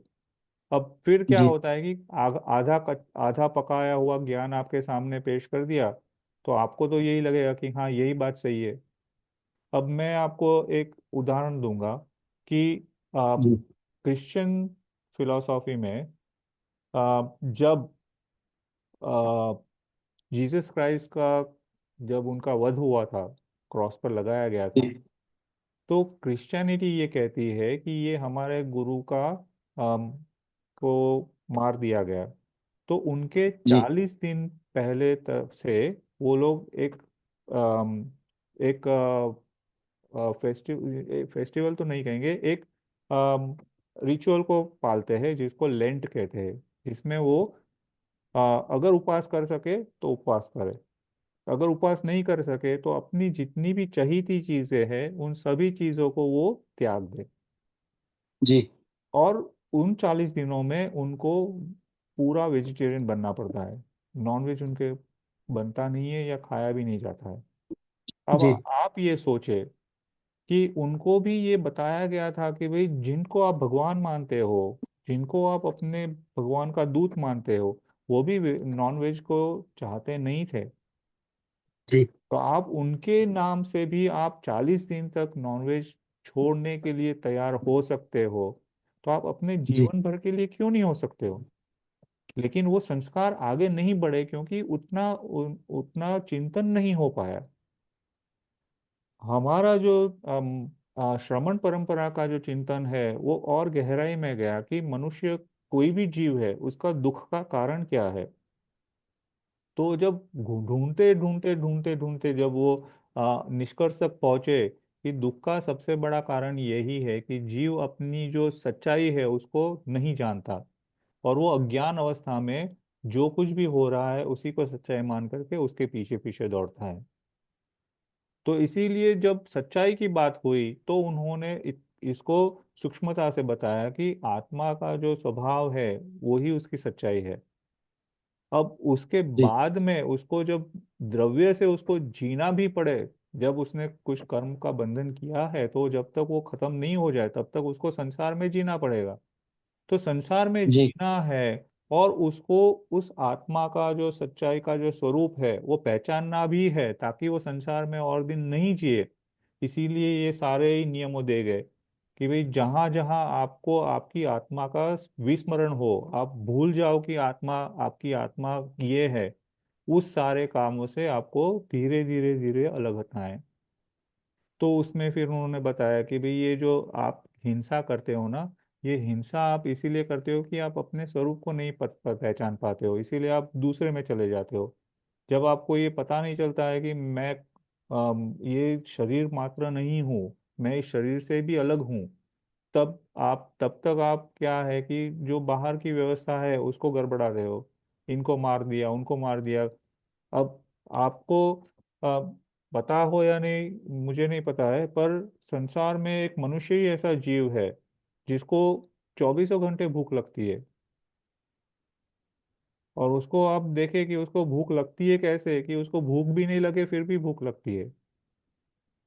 टीवी में एक चिप्स का पैकेट का एडवर्टाइज देख लिया तो भूख लग गई, कहीं पर एक चॉकलेट का एडवर्टाइज कर दिया तो भूख लग गई। संसार का कोई भी जीव इतना सब देखने के बाद भी भूखा नहीं रहता है। नहीं तो सोचिए कि गाय तो पूरा दिन घास देखती है, तो क्या पूरा दिन घास खाती है क्या? बिल्ली तो पूरा दिन चूहे देखती है, क्या पूरा दिन चूहे चूहे खाती है क्या? तो ये है कि हमको अहिंसा का पाठ इसीलिए बताया गया कि हमारी वो लक्षण ही ऐसे है, मनुष्य का एक एक स्वभाव ही ऐसा है कि हर चीज पर वो अपना आधिपत्य स्थापित करना चाहता है, और वो ही उसकी बड़ी जी हिंसा है ना। तो मतलब मैं ये नहीं बताना चाह रहा हूँ कि आप उनको वो जो अभी कर रहे हैं उसकी दृष्टि से आप उनको समान मानो। जो कर रहे हैं वो गलत ही है, वो चाहे उनकी दृष्टि से कहिए चाहे हमारी दृष्टि से कहिए। लेकिन उनमें भी कोई जीव वो हिंसा करते करते भी अगर उसको ये ध्यान में आ जाए कि मैं ये क्या कर रहा हूँ, क्यों कर रहा हूँ, मुझे इसमें क्या लाभ है, मैं जो हूँ ये नहीं हूँ, तो उसका केवल ज्ञान पक्का है। मतलब ऐसा जरूरी नहीं है कि आप किसी एक कम्युनिटी में रहो तभी आपके विचार ऐसे बने। मेरे साथ में ये किस्सा हुआ जो मैं आपको शेयर करूंगा, उसके बाद में हम लोग क्लास पूरी करेंगे। मेरे साथ में एक मेलबर्न में एक महिला काम करती थी। हम लोग फार्मासिस्ट है तो वो भी फार्मासिस्ट थी। वो लेबनान से थी, और है अभी भी। तो वो लेबनान से है। अब वो क्रिश्चियन है और उनके घर में नॉनवेज के अलावा कुछ बनता नहीं है। उनकी बेटी का जन्म जन्म हुआ ना, तो उन्होंने उन उस बेटी को नॉनवेज की खिलाने की कोशिश की, उसने जन्म से मना कर दिया। आज वो बेटी करीब 18-20 साल की है। वो पूरे परिवार में आज आज भी वो नॉनवेज वो नहीं खाती है, ना ही वो किसी को उसको खिलाने के लिए मजबूर करती है। यहाँ तक कि पहले ये उनके जो पति थे वो मानते नहीं थे कि मेरी बेटी मेरा माने कैसे नहीं, उसको तो खाना ही होगा। और वो जब वो जिद करते थे तो वो भाग जाती थी घर से। तो माने सोचिए कि जिनके घर में 24 घंटे नॉनवेज बनता है वहां पर भी ऐसे जीव आते हैं जो ये बताते हैं कि नहीं। और उसका लॉजिक एक ही था कि जिसको मैं अपने घर में कुत्ते बिल्ली के रूप में पालूं उसी को मैं कैसे खा सकती हूँ। तो आप इतने क्रूर कैसे हो सकते हैं। मतलब जब मैंने ये बात सुनी, मैं उससे बात भी करता था बहुत बार उस बच्ची से, तो मुझे ध्यान में आया कि हम जो सोच लेकर के बैठे हैं कि यहाँ पर ही धर्म है, इसका भी एक बड़ा पुरावा है कि वो भी एक गलत सोच है। कि मनुष्य अगर वो उतना ही काबिल है तो कहीं पर भी जन्म लेकर के अपने आप को सफल कर सकता है, चाहे पास आसपास में कोई भी माहौल हो। आप सोचिए कि जहाँ पूरे दिन नॉनवेज बन रहा है वहाँ वो बेटी को अपनी वेजिटेरियन फूड के साथ में या वेजिटेरियन लाइफस्टाइल के साथ में जीना कितना मुश्किल होगा। उसके बावजूद भी उसके पेरेंट्स ने भी उसको सपोर्ट करना शुरू कर दिया कि नहीं, अगर वो नहीं चाहती है तो हम में से कोई उसको फोर्स नहीं करेगा। देख सकते हैं आपकी कितनी, मतलब हमारे हमको भगवान ये बता रहे हैं कि आप किसी भी योनि में जाओ, कहीं पर भी जाओ, अगर आपका श्रद्धान पक्का है कि ये मुझसे मेरा स्वभाव नहीं, ये नहीं होना है, वो नहीं होगा। और हम ये कह सकते हैं कि ऐसे किस्से बहुत कम होते हैं, लेकिन ऐसे ही किस्से हमको बताते हैं कि सिद्ध होना कोई जैनों का मौलिक ये अधिकार नहीं है। कोई भी जीव सिद्ध हो सकता है। और क्यों 6 महीने में इतने 608 जीव ही क्यों जीव सिद्ध हो रहे हैं, तो वो भी बता रहा है कि इतने ही कम जीव है जो इतनी दृढ़ता से इस बात को पकड़ के रखे हैं। जी है ना। तो मतलब किसी भी, हाँ, उनका जो कार्य है, उनकी जो क्रियाएं हैं वो जरूर दिखाई देती है कि क्रूरता से भरी हुई है और उनका स्वभाव भी वैसे हो रहा है। लेकिन उसका कारण जो फिलॉसॉफी है उसको अगर हम पकड़ते हैं तो हम उस फिलॉसॉफी से भी में से भी सच्चाई को नहीं पकड़ पाएंगे। तो उसमें भी जैसे जो भी मिलावटें की गई है, जिन्होंने भी अपने स्वार्थ के लिए उसमें कुछ इंटरप्रिटेशन गलत कर दिए हैं, वो हमारे सामने दिखाई देता है। तो हमको तो ये सोचना है कि भाई केवल ज्ञान का मतलब क्या है। ज्ञान, ओनली ज्ञान, और कोई मिलावट ही नहीं है, उसी को केवल ज्ञान कहा गया है। तो वो जी तो हर चीज, हर जीव का बर्थ राइट है। वो उसके उसका अधिकार है। बस वो अधिकार को वो समझ नहीं पा रहा है, इसीलिए वो घूम रहा है। ठीक है। तो सो आप, नाइस ऑफ यू सर, बहुत अच्छा डिस्कशन हुआ। बहुत एक अच्छा, आध बहुत पॉइंट नेक्स्ट किसी सेशन में मैं बात करूंगा सर। बिल्कुल बिल्कुल। और मैं तो चाहूँ कि आप लोग करें डिस्कशन, क्योंकि जी जो खुलासा हमको डिस्कशंस में से मिलता है ना, जी वो हमको शायद उस क्लास में भी ना मिल पाए, कि जहाँ हम उस समय में बैठे हैं उस क्लास में वो सीखने के लिए। पर जब उसका डिस्कशन होता है तो हमारे मन में जो है ना वो बात बाहर आती है। तो उस समय में ट्रैफिक जो है वो 2 वे हो जाता है, 1 वे नहीं होता। इंटरेक्टिव हो जाता है तो दोनों तरफ के थॉट्स सामने आते हैं। बिल्कुल बिल्कुल, बहुत जी कुछ सीखने मिलता है। जी हाँ बहुत कुछ सीखने मिलता है। सभी को जय जिनेन्द्र। और सभी को ग्रेटफुल मैं टू यू आभार, सर। सभी का बहुत अच्छा आभार लगा व्यक्त करना चाहूंगा। जय जिनेन्द्र सर। तो प्लीज जिनेंद्र जुड़े सर। रहिए। Thank you. जय जिनेन्द्र। जय जिनेन्द्र। जय जिनेन्द्रन, thank you, thank you, thank you sir. No thank you problem. Jai sir. Jinendra, thank you so आप मच। आप थैंक यू जितनी भी सर, बार थैंक यू अपनी सो मच। अपनी पीठ थपथपाओगे ना, उतनी बार मैं समझूंगा कि मुझे थैंक यू मिल गया है। क्या तो क्या सर? आप जितनी बार अपनी पीठ थपथपाओगे ना, उतनी बार मुझे लगेगा कि आपने मुझे थैंक यू कर दिया। आपने बोलते ही हमने चालू कर दिया। बहुत बढ़िया, बहुत बढ़िया। बस यही जरूरी है, यही जरूरी है। और राइट। भगवान भी हमसे यही चाहते हैं कि हम हर समय अपनी समझ को जितनी भी गहराई में ले जा पाए, उतना हमारे लिए अपना ही उत्थान आगे है। यस जी। सर। बहुत बहुत आभार सर। जय जिनेन्द्र। जय जय जिनेन्द्र। जय जय जिनेन्द्र। जिनेन्द्र। लो जय Jinendra, thank you so thank much. You. Jai Jinendra.